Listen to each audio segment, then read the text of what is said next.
Hello everyone, welcome to the lecture for the course Refrigeration and Air Conditioning. Today we are starting a new chapter, that is Vapor Compression System.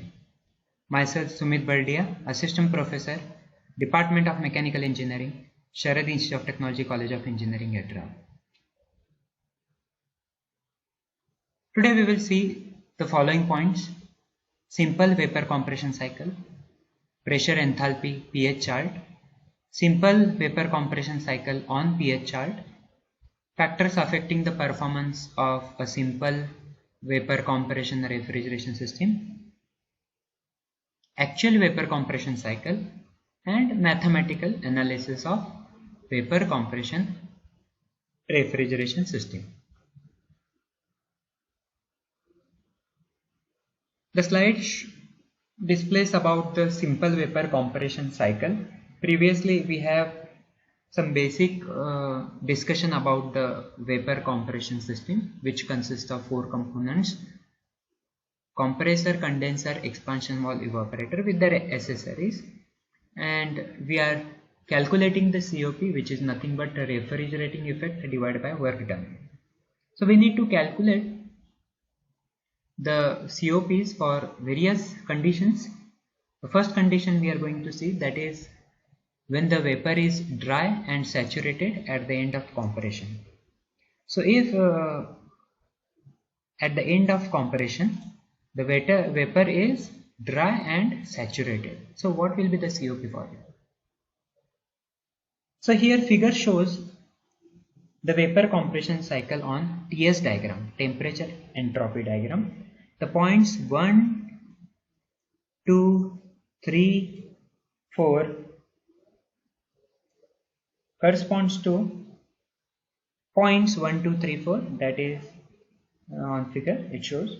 At point 2, the vapor which is at low temperature T2 and low pressure enters the compressor cylinder and is compressed adiabatically to point 3, where its temperature increases to the temperature T3. It is then condensed in the condenser line 3-4, where it gives up its latent heat to the condensing medium. It then undergoes the throttling expansion while passing through the expansion valve, and it again reduces to T2 temperature. It is represented by the line 4 to 1. Throttling is an irreversible process, so it is a dotted line. From the TS diagram, it is noted that due to this expansion, the liquid partially evaporates and its dryness fraction is represented by a ratio B1 to B2. B1 to B2. So that will be the dryness fraction ratio. At point 1, it enters the evaporator, where it is further evaporated at constant pressure and constant temperature to point 2, and the cycle is completed. Now we need to calculate COP. Now what is COP? That is heat extracted or refrigerating effect to the work done. So work done by the compressor, first we need to calculate W, that is area 2, 3, 4, B2. So that is the work done by the compressor. And the heat absorbed is area 2, 1, GF2. So that is the net refrigerating effect or heat absorbed we are getting. We are calling as a R suffix N. Now COP will be area 2, 1, GF2 divided by area 2, 3, 4, B2. Okay. So COP H2 minus H1, enthalpy difference at point 2 to 1, divided by H3 minus H2, that is the work done by the compressor. H3 divided by H3 minus H2, that difference of enthalpy gives you the work done by the compressor. So H1 is nothing but HF4 here, so liquid is there, so H1 is nothing but HF4, H2 minus HF4 divided by H3 minus H2. Here it is written H1 equal to H4 since during the throttling expansion 4 to 1 the total heat content remains unchanged. So no enthalpy change will be there. So H1 equal to H4. We can call as HF4, fluid F4, because here the fluid is there. Actually in throttling process both vapor and fluid is there. So we are considering here HF4. Okay, so that is about when vapor is dry and saturated. Now the next condition is when the vapor is superheated after the compression process. So if the compression of vapor is continued after it has become dry, the vapor will be superheated. Its effect on TS diagram is shown here, that is 2 to 3 here. The vapor enters the compressor at condition 2 and is compressed to 3 where it is superheated to temperature of T superheated T3. Then it enters into the condenser. First, superheated vapor cools to temperature T3, 3 line 3 and then it condensates at constant temperature along the line 3-4. The remaining of the cycle is the same as before. Okay. So work done we need to calculate now. Work done will be area 2, 3, 3-4, B2. So that will be the work done, total work done. The heat extracted or absorbed area 2, 1, GF2, that will be the same. Okay. So here COP will be heat extracted to the work done, area 2, 1, GF2 heat extracted, and work done will be 233-4B2. Okay, so H2 minus H1 here again heat absorbed, heat extracted, that is H2 minus H1 will give you the heat extracted or absorbed divided by H3 minus H2. So that will be your work done by the compressor when the vapor is superheated. So in this case H3 equal to H3 dash, here this H3 dash plus Cp T superheated minus T saturated. So that difference also we need to take. So H3 dash is nothing but enthalpy of dry and saturated vapor at point 3 that we have seen in the last condition. Okay. The next condition is when the vapor is wet after compression. So after compression also the vapor is wet, but this would not be possible because compressor do not compress vapor, liquid form of refrigerant. It needs a pure vapor, dry vapor. Okay. So here the figure shows about the vapor is wet after compression. Here we need to see work done by the compressor again. Area 234B2. So that will be the work done by the compressor, and heat extracted will be similar area 21GF2.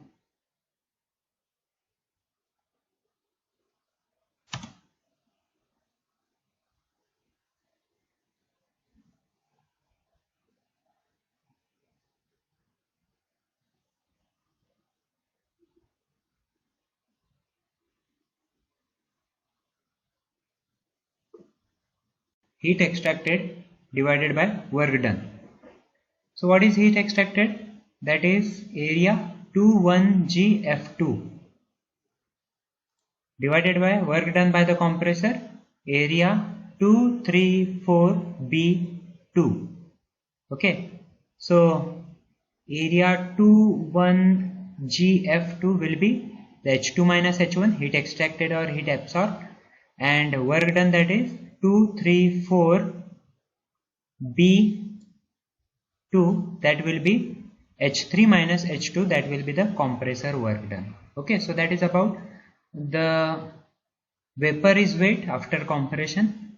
The COP will be H2 minus H1 divided by H3 minus H2.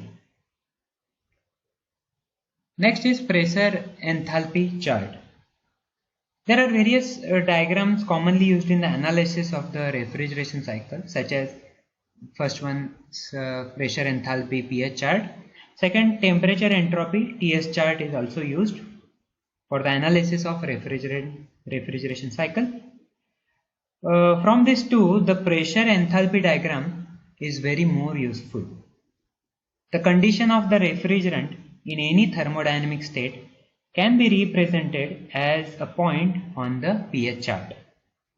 The point on the pH chart that represents the condition of the refrigerant in any one particular thermodynamic state may be located if any two properties of the refrigerant for that state are known. The other properties of refrigerant of that state can be determined directly from the chart for studying the performance of the machines. Here the chart is divided into three areas, which is shown here, that are separated from each other by the saturated liquid line. So this line is separated, and the saturated vapor line. So this line. So 1, 2, 3. The three areas are divided in this chart. The region on the chart to the left of the saturated liquid line is called subcooled liquid region. At any point in the subcooled region, the refrigerant is in liquid phase and its temperature is below the saturation temperature corresponding to its pressure. The area to the right of the saturated vapor line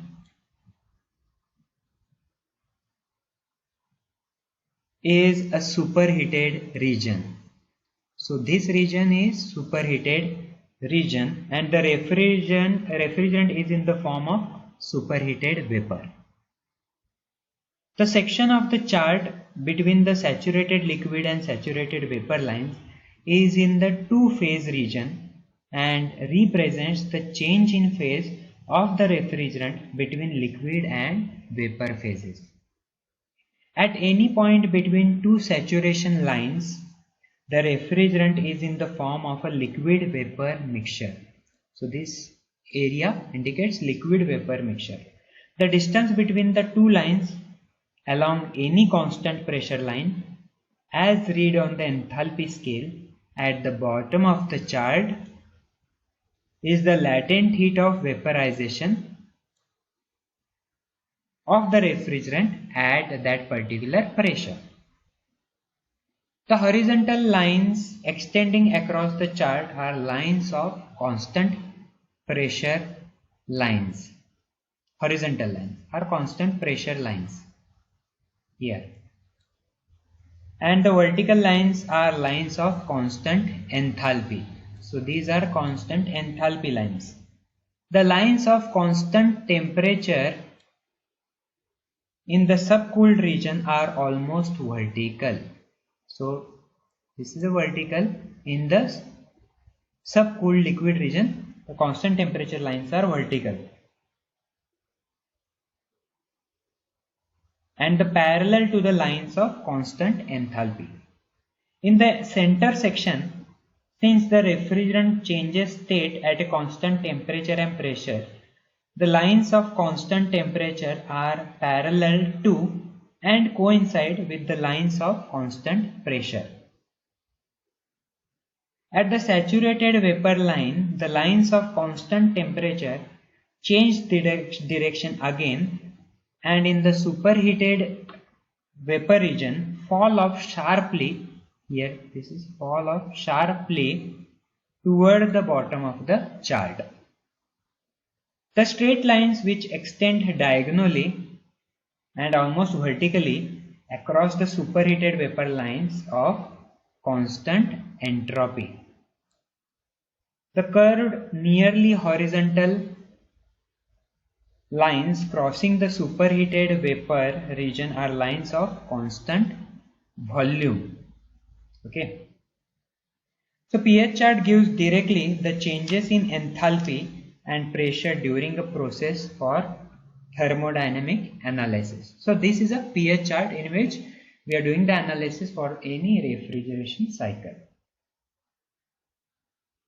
Now, how to plot on pH chart the simple vapor compression cycle? So here figure shows the simple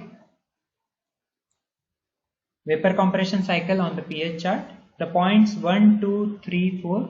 Here 1, 2, 3, 1, 2, 3, 4 correspond to the points marked. The dry saturated vapor at point 2. Here the vapor is dry saturated is drawn by the compressor from the evaporator at lower pressure P1 and then it compressed isentropically to a upper pressure P2. The isentropic compression is shown by the line 2, 3. Since the vapor is dry and saturated at the start of compression, it becomes superheated at the end of compression. So this is a saturated line, and beyond this line it is a superheated vapor region. So 3 point is at superheated region. The process of condensation which takes place at constant pressure is shown by line 3 to 4. So this line is 3 to 4, which is a condensation, process of condensation. The vapor now reduced to a saturated liquid is throttled through the expansion valve and the process is shown by 4 to 1 line. That is a throttling process. At point 1, a mixture of vapor and liquid enters the evaporator where it gets dry, saturated as shown by point 2, and the cycle is thus completed or repeated. Now we are interested to calculate the COP.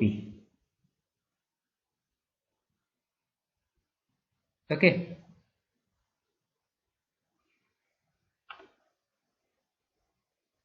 So COP, heat extracted to the work done. So what is heat extracted here? Is nothing but a net refrigerating effect Rn is H2 minus H1. Okay. And work done W will be H3 minus H2.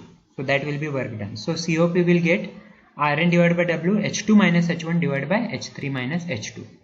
So the values of H1, H2, H3 can be directly, we can find out from this pH chart. Now next slide is about the factors affecting the performance of vapor compression system.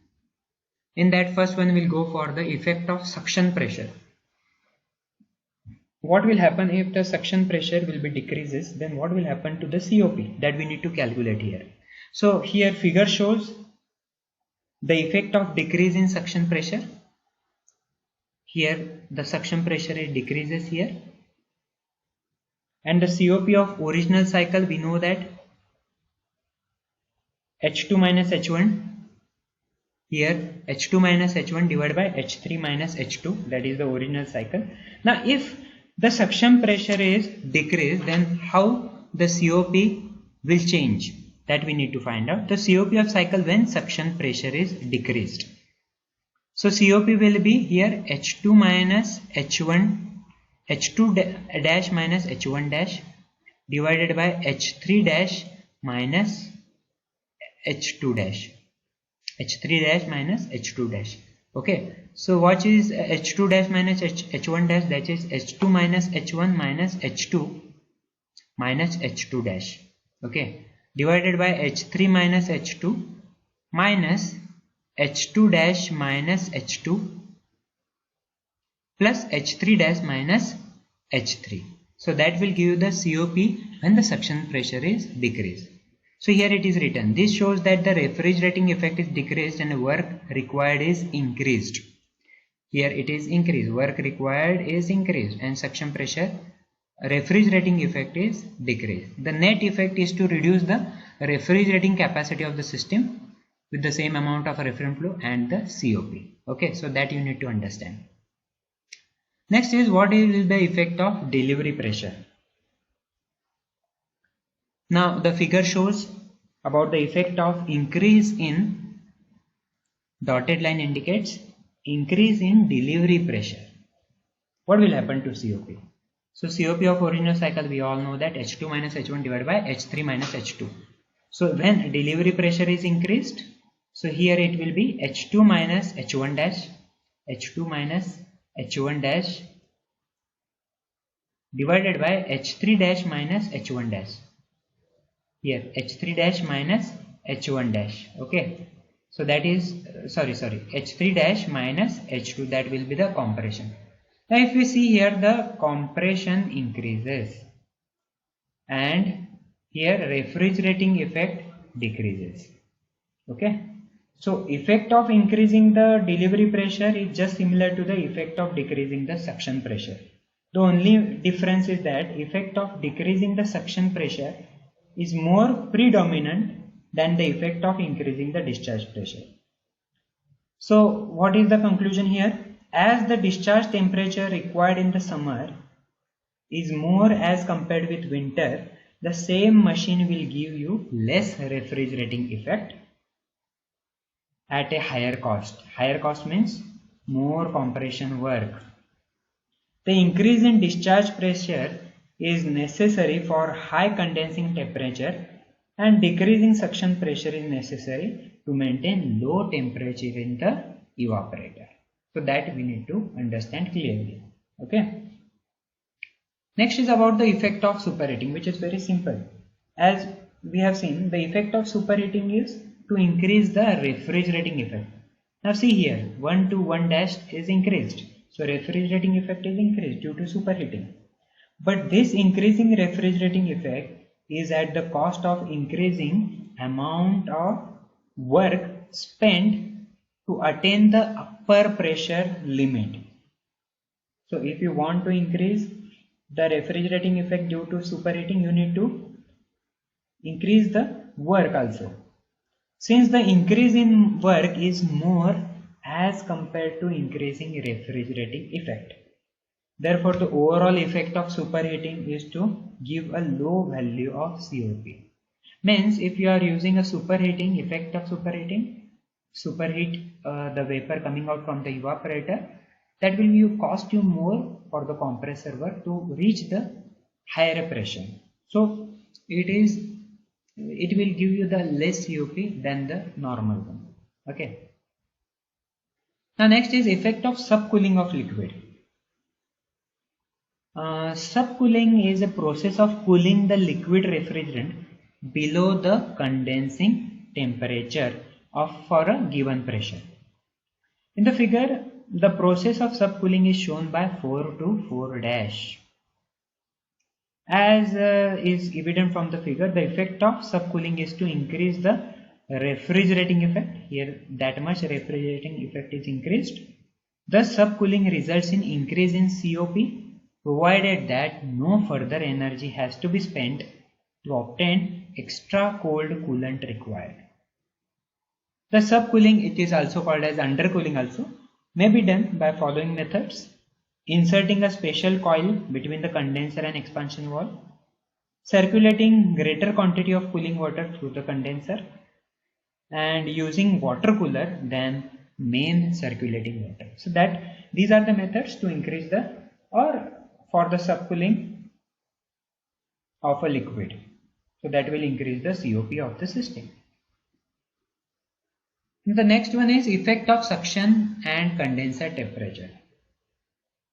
The performance of vapor compression refrigerating cycle varies considerably with both vaporizing and condensing temperature. From that, these two means vaporizing and condensing temperature. The vaporizing temperature has far the greater effect.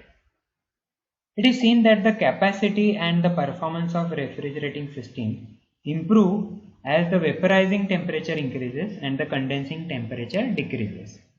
Okay, so thus the refrigerating system should always be designed to operate at the highest possible vaporizing temperature and lowest possible condensing temperature Of course, we need to keep in mind that the requirement of the application.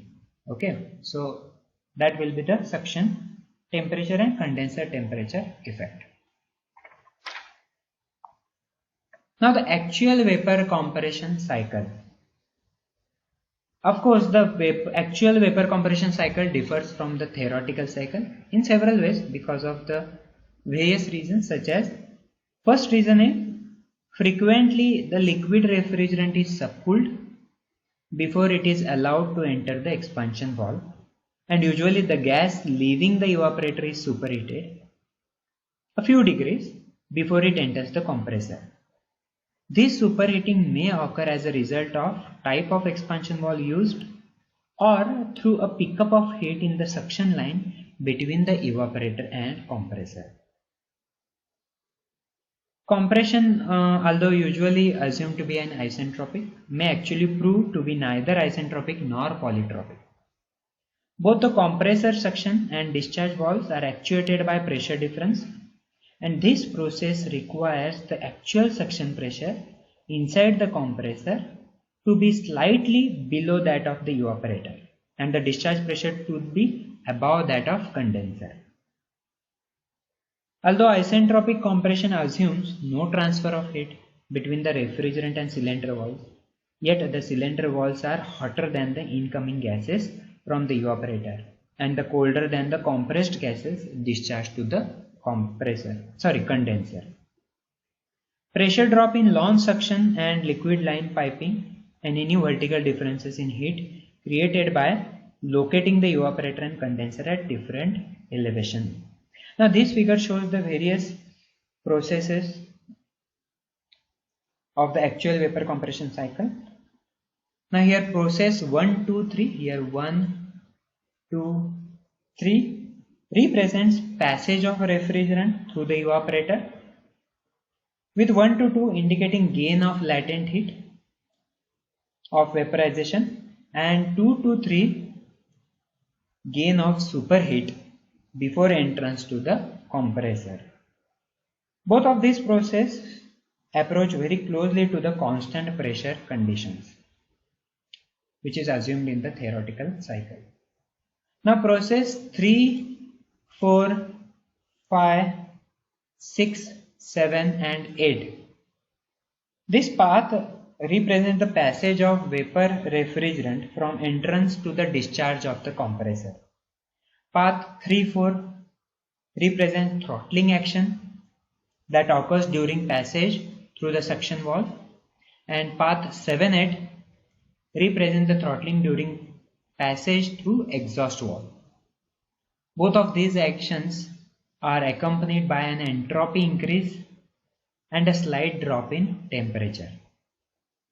Compression of the refrigerant occurs along the path 5 to 6, which is actually neither isentropic nor polytropic. The heat transfer indicated by path 4 to 5 and 6, 7 occurs essentially at constant pressure, nearly constant pressure. Now process 8, 9, 10, 11 represent the passage of refrigerant through the condenser, with 8, 9 indicating removal of superheat, 9, 10 is a removal of latent heat, and 10, 11 is the removal of heat of liquid or subcooling. Okay.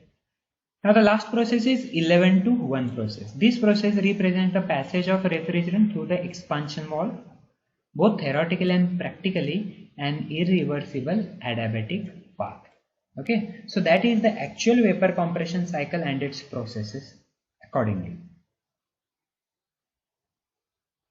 Now the next slide is about the mathematical analysis of vapor compression refrigeration, in that various parameters are there, such as refrigerating effect, mass of refrigerant, theoretical piston displacement, power required, heat rejected to compressor, cooling water, and heat removed through condenser. Now first one is refrigerating effect. What is refrigerating effect? It is the amount of heat absorbed. It is the amount of heat absorbed by the refrigerant in its travel through the evaporator. So how it is being calculated? So Q equal to H2 minus H1. So from pH chart we have seen refrigerant effect is calculated by Q equal to H2 minus H1. Next is mass of refrigerant. Mass of refrigerant circulated may be calculated by dividing the amount of heat by the refrigerating effect per hour per ton of refrigerant if we consider. So mass of refrigerant circulated, that is here 14,000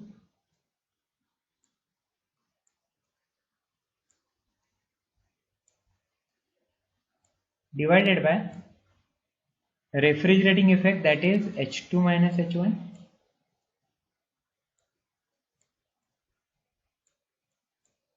multiply by 60 in order to convert into R.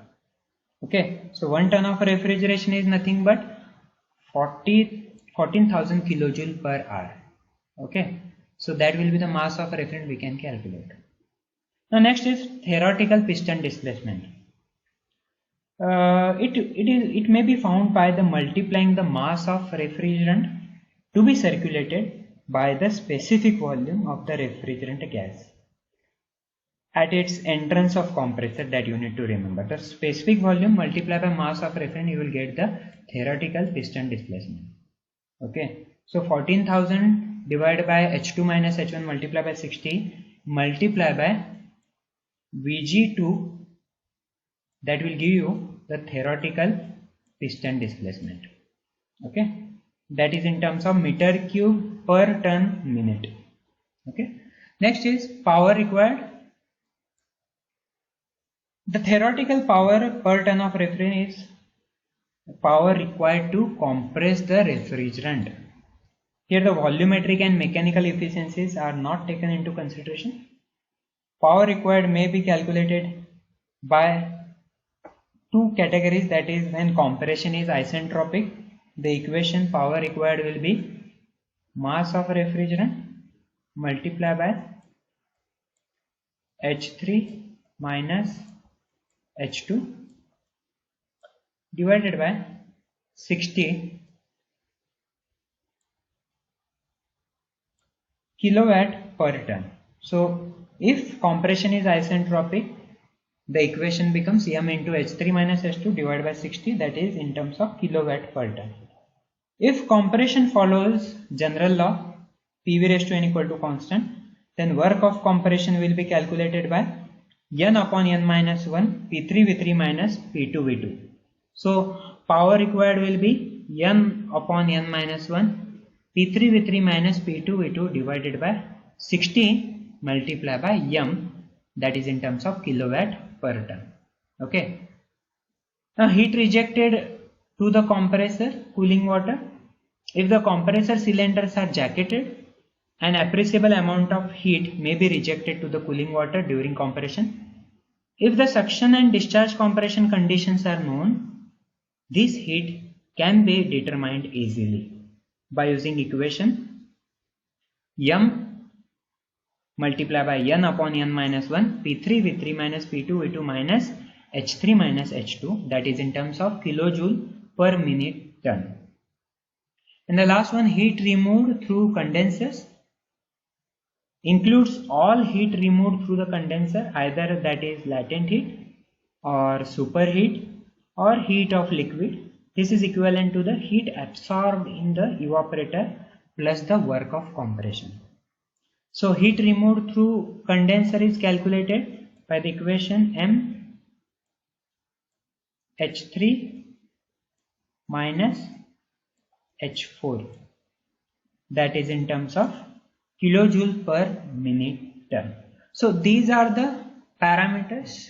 From that we can analyze the vapor compression reference system. Okay, so we'll stop here. We'll continue the same chapter in the next lecture. Thank you.